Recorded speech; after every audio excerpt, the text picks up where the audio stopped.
Hello, all you lovely people.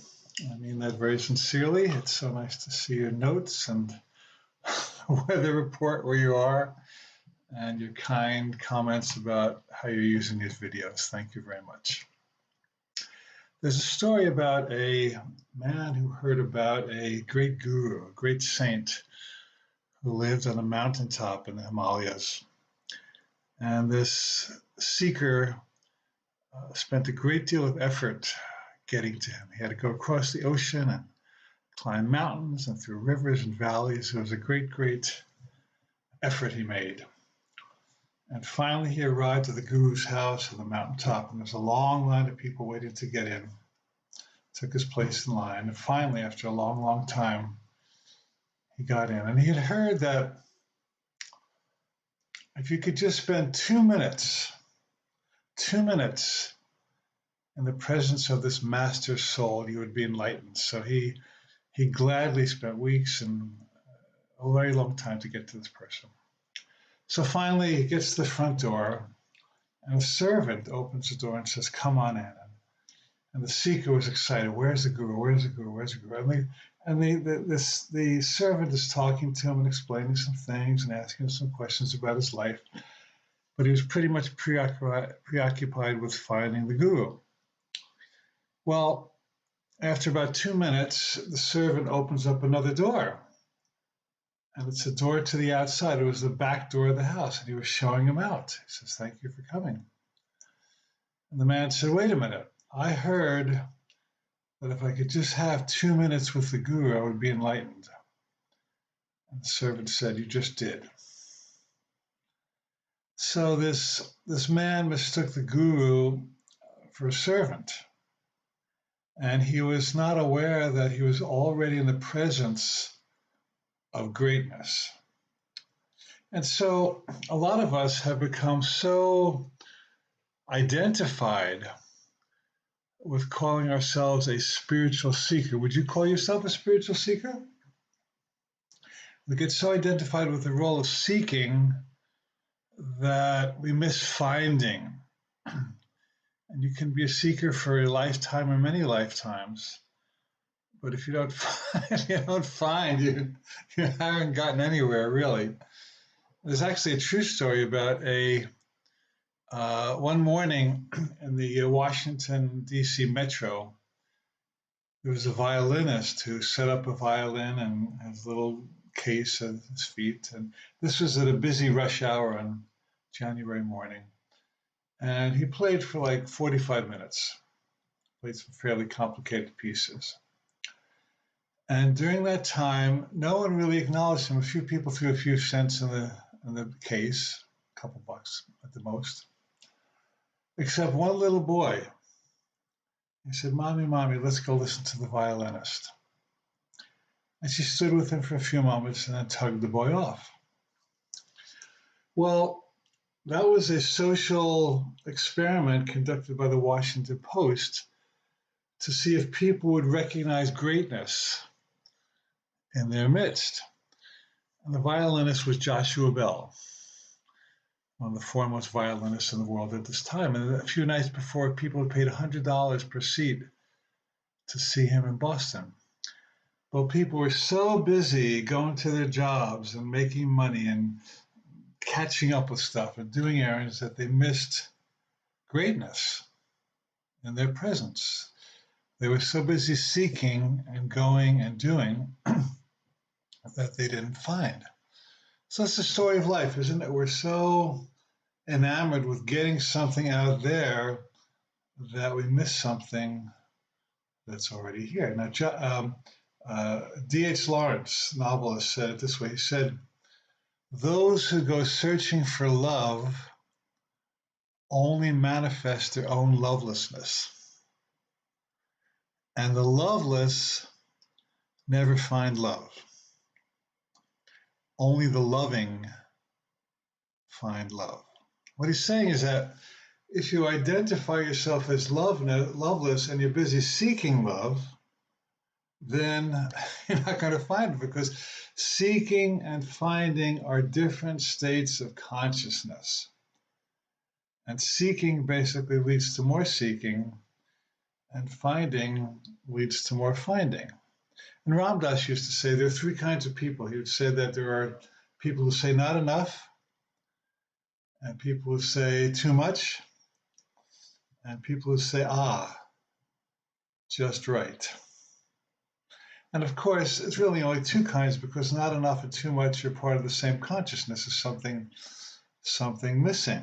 And as we've said many, many times, the ego thrives on the consciousness of gap. It thinks that there's somewhere you need to be that you're not. But what if you're in your right place? And what if the love you seek has already been given, either in the people around you, your spouse, your family, your friends, or at the very least inside of you? What if the love that you've been looking for has already been doled out in generous proportions? Course in Miracles says, beware of the temptation to perceive yourself as deprived. So anytime you think you're deprived, you are in ego, you're in gap, you're in lack. And it's just, there's just one switch of one thought from not enough to enough. You're never more than one thought away from peace. I took a media training with a fellow who's an expert in media trainer, and he said that when you're being interviewed, he was training authors and teachers to be interviewed, and he said, when you're being interviewed on radio, television, you are never more than one sentence away from delivering your message, meaning that, an interviewer could ask you a weird off-the-wall question, but if you're smart, you can make a bridge to what you really want to say with just one sentence. Politicians do this. They'll take a question, they'll dodge the question, and they'll go to their philosophy. It's often a deceptive use of this principle, but a better use of it is, well, I'm never more than one thought or one sentence away from peace. So how could I reframe what's going on where I become a finder instead of a seeker? Now, one of my coach trainees, we're starting a new coaching session in January. If you want to join us, let's become a coach. She said that she had been married and divorced. They had a daughter. And the father, after quite a while, had a new girlfriend. And one day, the girlfriend was dropping the daughter off to the mother's house. And as the girlfriend dropped her off, she said to the daughter, "I love you." And my coach trainee said, my first thought was, how dare she try to steal my daughter? I'm her mother. That girlfriend is not the mother. She can't say, "I love you." Only I get to say, "I love you" to my daughter. She kind of got in a tizzy. And she said, I thought about it, and I thought, well, if I'm only one thought away from peace, what thought could I think that would bring me to peace? It's called reframing, one of our techniques we teach in coach training. She said, well, isn't it nice that that little girl has two mothers who love her? I love her immensely when she's with me, and the girlfriend loves her immensely when she's with her. So wherever she goes, she's in love. She's loved. And there's no competition between mothers. They're all in this together. We all want the welfare of that girl. We're all behind her. We're all on her team. So she's getting love from me, and she's getting love from her. All the better. There's nowhere she goes where she's lacking for love. And so we're back to the Course in Miracles lesson. Beware the temptation to perceive yourself as deprived. Now, deprived can be jealous. It can be somebody tries to rip you off in money. It can be you're angry at the government. Those are all consciousnesses of deprivation. But what if what you were seeking for, you carried within you? That's the best realization of all, because it means that I don't have to go very far to get what I want. And there's a story about the fabled musk deer who smells this wonderful aroma. And it goes searching high and low in the mountains and valleys to find this sort of this deer aroma. And one day it realizes that the aroma is coming from itself. So the aroma you seek in a partner, in a job, in a home, in prestige, in a best-selling book, and a hit record, all those are fine. But unless you are sensitive to the fact that you are emanating the greatness that you're wishing to import, and that you already own the beauty and the value and the preciousness that you hope and pray that someday somebody will find in you. Who out there will find beauty in me? Well, the only answer to that question really is me. Because if you don't find preciousness in yourself, others won't, or they will, but you won't see it.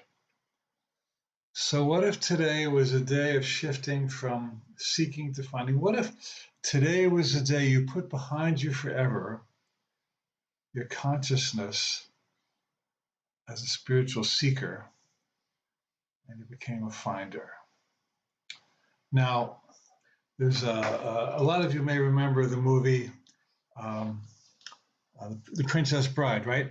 With Inigo Montoya. Do you remember Inigo Montoya? He was the guy whose father had been assassinated when he was a young boy.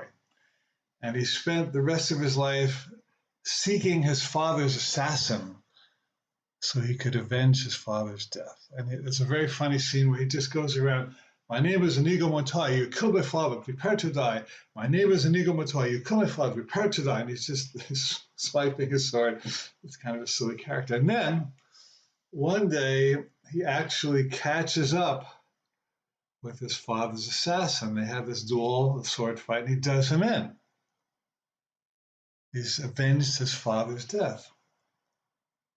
And as he's leaving the castle with his sidekick says, so now, Inigo, now that you've finally avenged your father's death, what are you going to do? And Inigo stops in his tracks and gets his face blanches, and he goes, I don't know. He says, I've been in the revenge business for so long that I don't know who I would be without it. And so a lot of us have been in the seeking business for so long. We go to workshop after workshop, chase guru after guru, read book after book. We're just looking, please show me, teach me, guide me. And the only really good gurus are the ones who say, look within. And that's why the word guru is spelled G. You are you. And there's two kinds of gurus. The bad gurus say, they give you a drink of water of enlightenment. And they say, well, come back and I'll sell you more bottles. The good gurus say, you like the water I gave you? Let me take you to the river where I got it. And you can get all the water you want for yourself. And the real river is inside.